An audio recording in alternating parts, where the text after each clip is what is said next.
Boa noite a todos. Boa noite. Hoje, 3 de dezembro de 2018, nós estamos reunidos para estudarmos a obra Revista Espírita. Hoje nós vamos retomar Sonâmbulos Assalariados. Nós estamos no mês de abril de 1859. A leitura será feita pela nossa irmã Carla e o comentário será feito por nós duas, inspirada pelos amigos espirituais. Vamos lá. Sonâmbulos assalariados. Jesus nos conduz. Um de nossos correspondentes nos escreve a propósito de nosso último artigo sobre os médiuns mercenários, perguntando se nossas observações também se aplicam aos sonâmbulos assalariados. Se quisermos remontar à origem do fenômeno, veremos que, embora possa ser considerado como uma variedade de médium, o sonâmbulo é um caso diferente do médium propriamente dito. Com efeito, este último recebe suas comunicações de espíritos estranhos, que podem vir ou não, conforme as circunstâncias ou as simpatias que encontram. O sonâmbulo, ao contrário, age por si mesmo. É o seu próprio espírito que se desprende da matéria e vê mais ou menos bem, conforme o desprendimento seja mais ou menos completo. É verdade que o sonâmbulo se acha em contato com outros espíritos que o assistem mais ou menos de boa vontade, em razão de suas simpatias, mas definitivamente é o seu espírito que vê e pode, até certo ponto, dispor de si mesmo, sem que outros tenham que repetir e sem que seu concurso seja indispensável. Disso resulta que o sonâmbulo que busca uma compensação material à custa de um esforço por vezes grande, decorrente do exercício de sua faculdade, não tem de vencer as mesmas suscetibilidades que o médium, que não passa de um instrumento. Porque o processo sonambúlico, ele não é mediúnico, ele é anímico, porque é a própria alma, entendeu? Vamos supor que eu esteja numa reunião mediúnica e a Carla é o dialogador, eu o médium, a Marisa é o espírito. Então, para a Marisa conversar com a Carla, ela necessita de um intermediário. Eu sou o intermediário, eu sou o médium.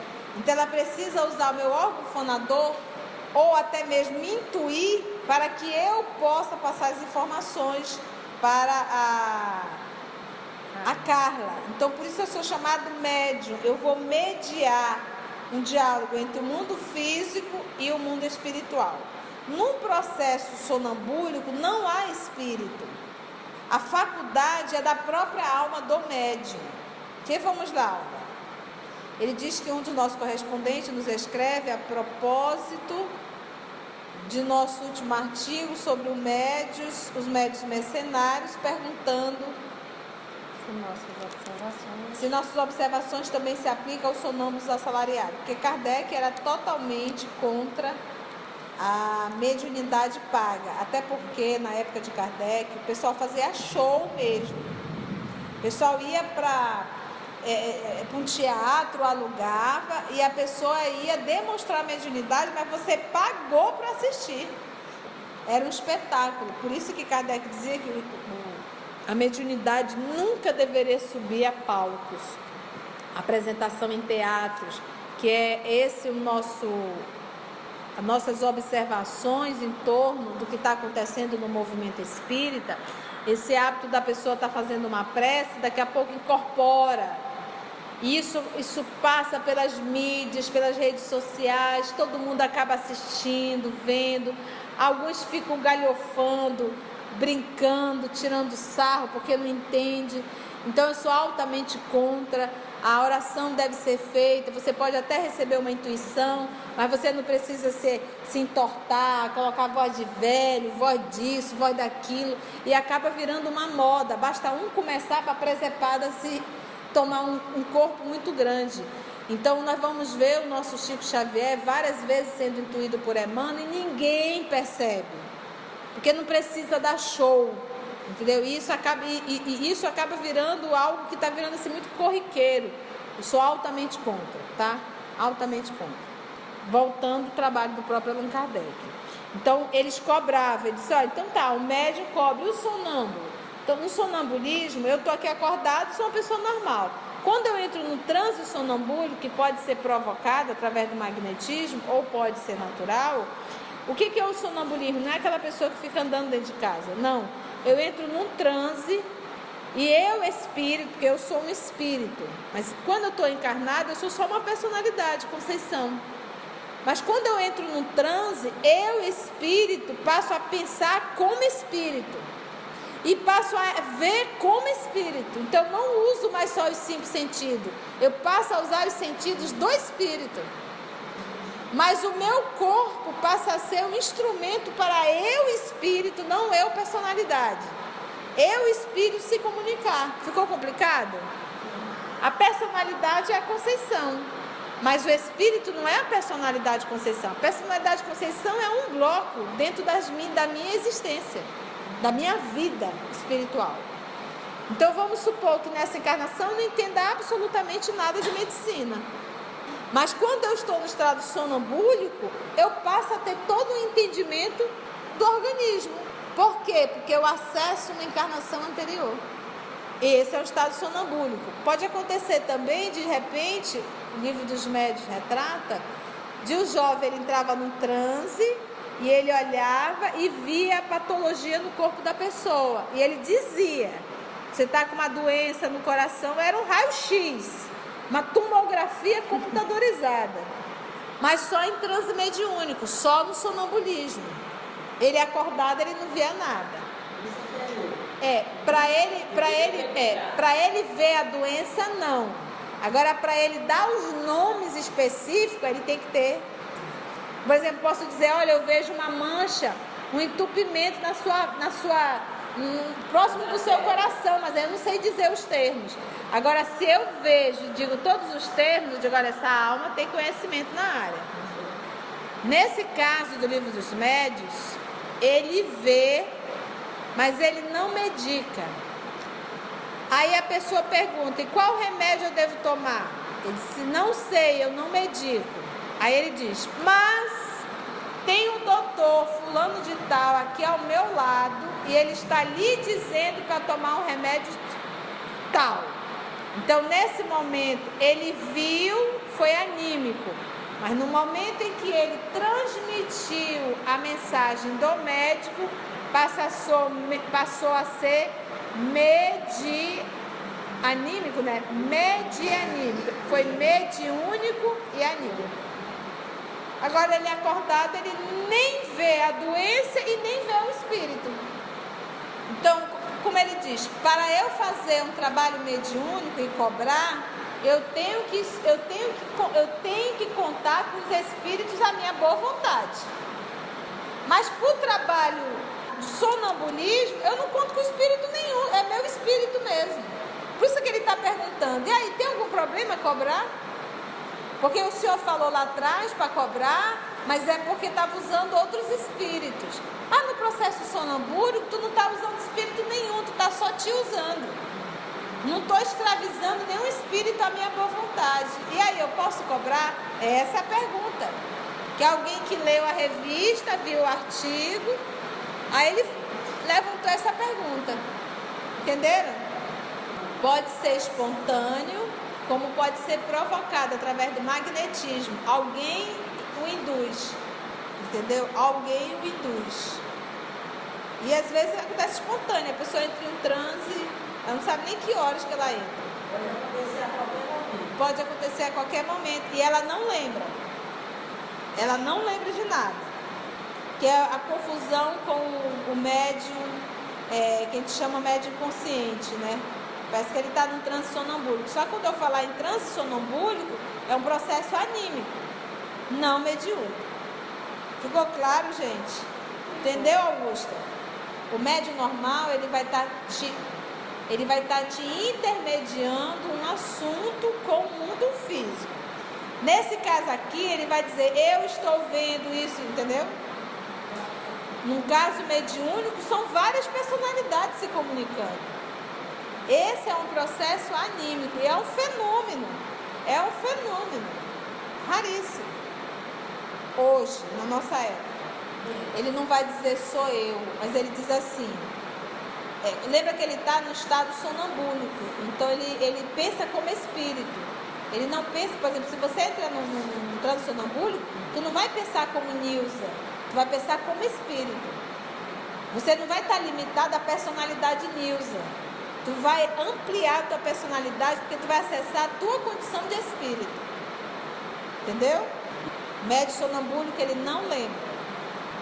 Porque ele está fazendo em espírito, ele está pensando em espírito, tal qual à noite. Todas as noites a gente dorme. Todas as noites se desliga do corpo e algumas vezes a gente vai para determinadas colônias. Quando a gente volta para o corpo, a gente não lembra de nada. Tia, tu falaste médio sonambúlico. Pois é, por que médio sonambúlico? Porque ele usa o termo médio sonambúlico, que é uma faculdade, mas anímica. Mas não é bem médio, né? Não. Em verdade, como ele É sonâmbulo. passa pelo cérebro, porque o corpo físico passa a ser o instrumento dele. Só que passa, vamos dizer assim, como se fosse no subconsciente, mas não no consciente. É difícil, gente. Pena que não lembra, né? Aí ele diz, olha, lê aí novamente. Se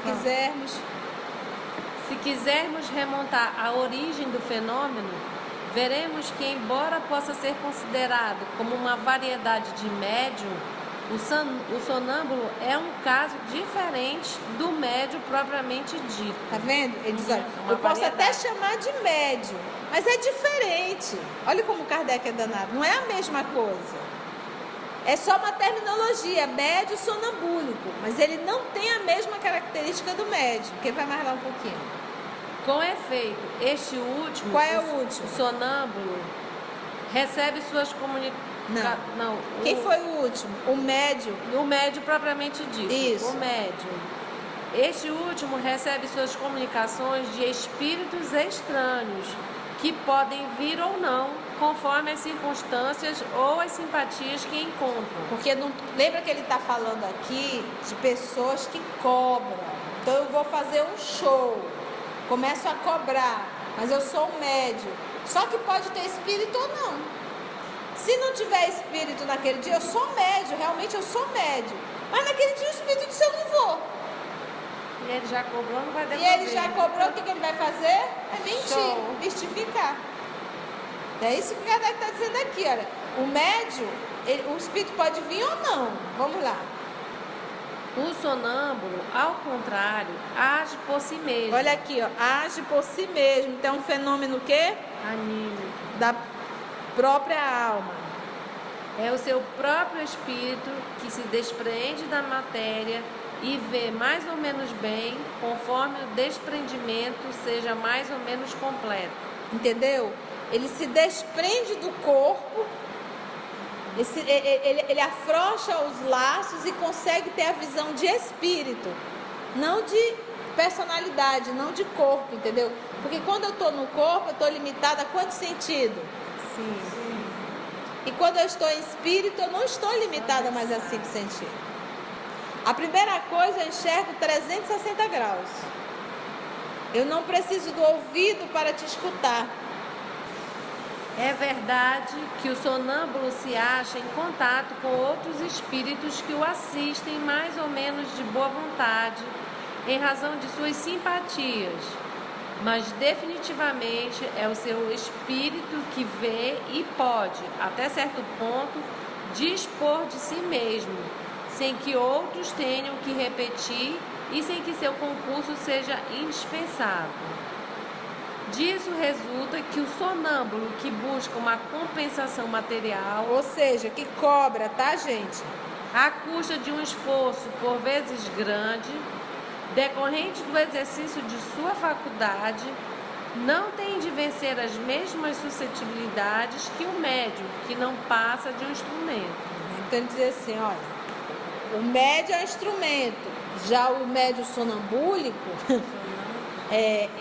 É tudo dele, é a própria alma. Ele não precisa vencer determinados impedimentos que o médium teria. Até aí, tudo bem? Ficou claro? Deu para entender, médium sonambúlico? Porque, gente, quando eu ia estudar isso, os dirigentes davam nó e pingo d'água e não explicavam. Tu ficava, tu entendeu? Não entendeu? E ficava por isso. A gente vai estudando. Agora eu sei o que é médium sonambúlico. Você já sabe o que é médium sonambúlico? Animismo vem de ânima, alma.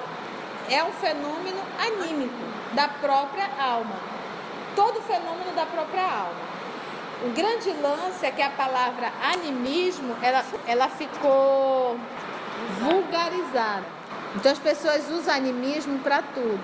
Olha, existe mistificação, que não é animismo, é mentira, é mistificação. Existe o que o Kardec vai chamar do próprio médium, que na verdade o médium ele fantasia, ele cria, ele lê o André Luiz, aí viaja e tal, e ele acredita que tem espírito, mas não é da própria cabecinha dele, ele está criando aquilo, entendeu? Esses dois fenômenos. E existe um fenômeno anímico, que é o animismo, que é da própria alma. E que fenômeno é esse? O sonambulismo é um fenômeno anímico. Se de repente eu entro em transe e eu começo a dar comunicação de uma das minhas encarnações anteriores, isso é um fenômeno anímico, entendeu? Da própria alma. Se eu de repente olho para a Marisa e sei o que a Marisa está pensando de mim, isso é um fenômeno anímico, porque é a minha alma que está lendo a alma dela, entendeste? São fenômenos anímicos, que é um fenômeno. Agora, só que nós confundimos animismo com mistificação e com fantasia do próprio médium. Então, tudo é anímico. Não. Para eu dizer que é anímico, é um fenômeno, é uma realidade, é uma personalidade de uma encarnação anterior se comunicando, que não é difícil você detectar. Oi, filho. Mostrar a existência e a sobrevivência da alma. Sempre isso, entendeu? Todos os fenômenos, eles vieram com um propósito, mostrar a existência e a sobrevivência da alma. Por isso que foi tão ostensivo. Todos os recursos para o papai dizer assim: ei, vocês não morrem. Ei, a vida é muito mais do que um corpo físico. Ei, olha o que vocês estão fazendo na encarnação de vocês. Só isso. Não era nem necessário desobsessão. Os amigos espirituais atuam muito bem. Trabalho de reunião mediúnica é feito no momento do desdobramento, com médios. Ele permite que haja, que era para nós ouvirmos. Ei, eu estou vivo. Ei, ninguém morre. Ei, olha onde é que eu cheguei pelas minhas lezeiras. Não siga o mesmo caminho. Entendeu? Bora lá mais um tiquinho? Além disso, sabe que a lucidez sonambúlica se desenvolve pelo exercício. Ora, aquele que disso faz uma ocupação exclusiva adquire tanto maior facilidade quanto mais coisas vê, com as quais termina por se identificar, assim como com certos termos especiais que lhe voltam mais facilmente à memória. Uma palavra, ele se familiariza com esse estado que, por assim dizer, torna-se o seu estado normal. Nada mais o surpreende. Os fatos, aliás, estão aí para provar com que presteza e com que clareza podem eles ver, donde concluímos que a retribuição paga a certos sonâmbulos não constitui obstáculo ao desenvolvimento de sua lucidez. Ele diz que pode ser desenvolvido pelo exercício, mas aí quando a gente vai estudar lá no livro dos médiuns, ele diz para ter muito cuidado com a imaginação. Aquele que disso faz uma ocupação exclusiva adquire tanto maior facilidade quanto mais coisa vê, com as quais termina por se identificar, assim como certos termos especiais que lhe voltam mais facilmente à memória. Com esse estado, por assim dizer, torna-se o seu estado normal.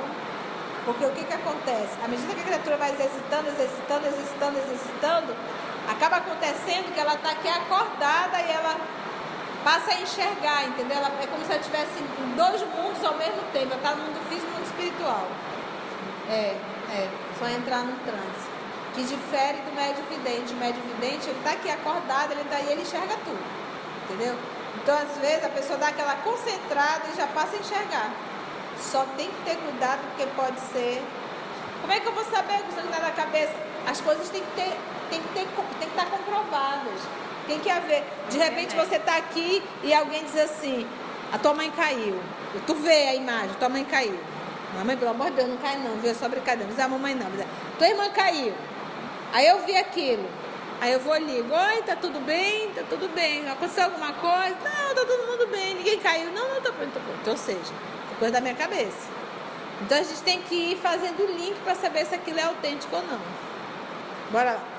A isso fazem uma objeção. Como a lucidez muitas vezes é variável e depende de causas fortuitas, pergunta-se se a atração do lucro não poderia induzir o sonâmbulo a fingir essa lucidez, mesmo quando ela lhe faltasse por fadiga ou outra causa.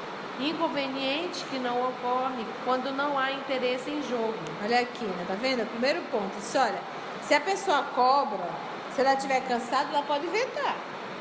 Isso é verdade, respondemos. Porém, dizendo que tudo tem o seu lado mau. Pode-se abusar de tudo e por toda parte em que se insinua a fraude é necessário desacreditá-la.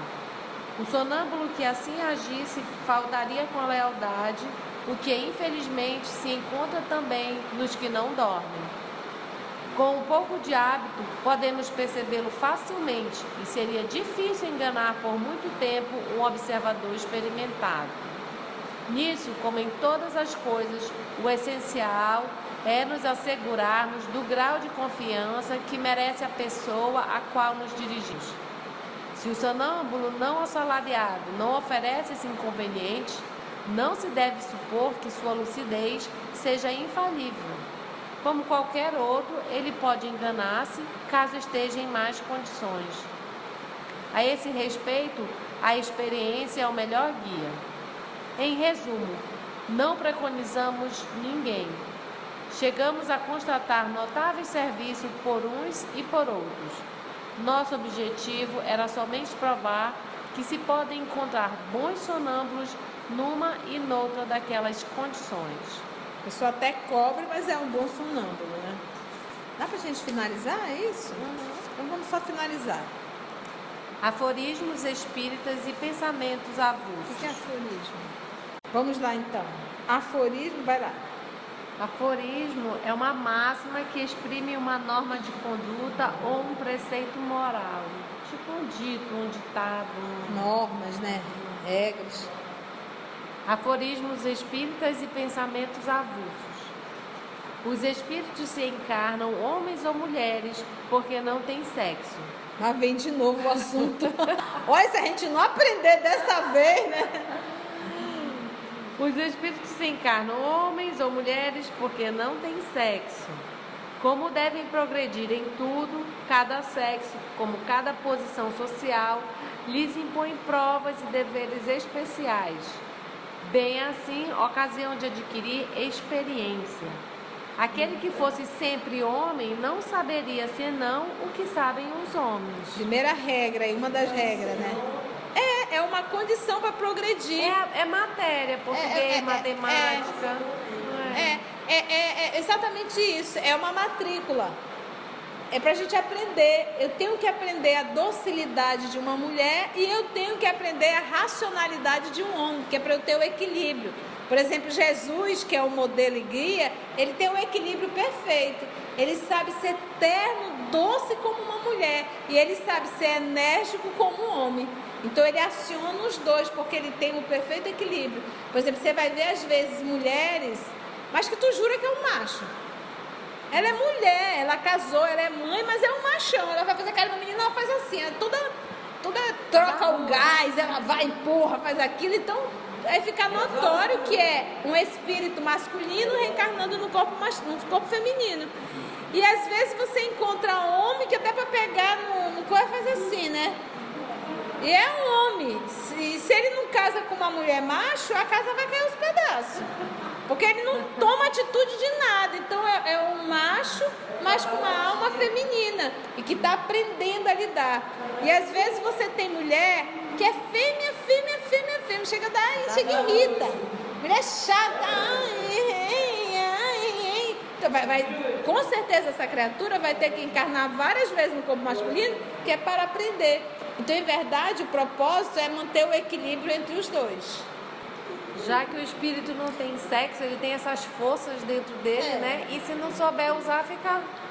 E quase sempre quando é prova, quando é assim, essas provas, uma experiência, olha, você vai agora no corpo masculino, a gente se submete, a gente não se rebela. Mas quando é uma expiação, que você vem realmente por uma imposição, o espírito tende a se rebelar. Eu não quero. Aí vem com a personalidade invertida. Não se entendeu? Não se admite, não se permite. Olha eu aqui, Papai, acho que eu já fui ontem. Eu também já. O Papai do Céu não fica perguntando se a gente quer ou não quer? Vamos lá, a próxima norma, vamos lá. Pela doutrina espírita, a solidariedade não mais se restringe à sociedade terrena, abarca todos os mundos, pelas relações que os espíritos estabelecem entre as diferentes esferas. A solidariedade é universal, porquanto de um mundo ao outro os seres vivos se prestam mútuo apoio. Alcione que diga. Então, para nós espíritas, ele coloca isso como uma norma. A nossa solidariedade não se limita só mais ao planeta. Ela passa a ser uma solidariedade o quê? Universal. Aí tem um aviso de Allan Kardec. Vamos lá ver o que o professor nos diz. Aviso.